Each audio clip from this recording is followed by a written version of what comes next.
Here's everything that shocked me about Denmark when I first moved here. There were no curtains in the windows. You could see everything in people's houses. You can see them walk, you can see them coming out of the shower, sometimes you can see them naked. Danish people eat cold lunch, and that is something unseen in my home country. Back when I was going to school, my Danish classmates, they would have rugbrød, but they also had carrots, cucumber, and I just couldn't really fathom what was that about. For me, if it's not warm food, it's not lunch.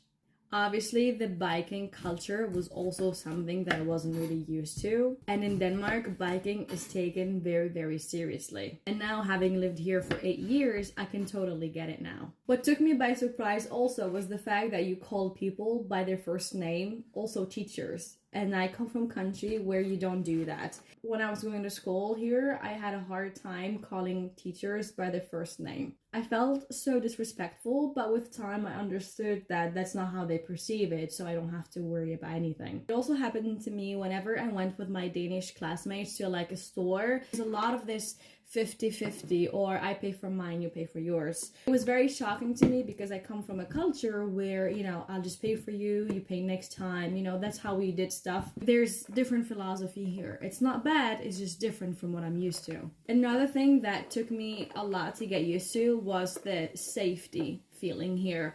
I would go out at night, or I would have like a morning shift when I was working as a student. I would have to be at work at like 6, but that meant that I had to leave early in the morning, and I had absolutely no issue. Another thing that I had to get used to was how much digitalized Denmark is, and there's so little bureaucracy in here. So tell me about your experience now. Tell me, how did Denmark surprise you when you first moved here? I would love to hear your thoughts.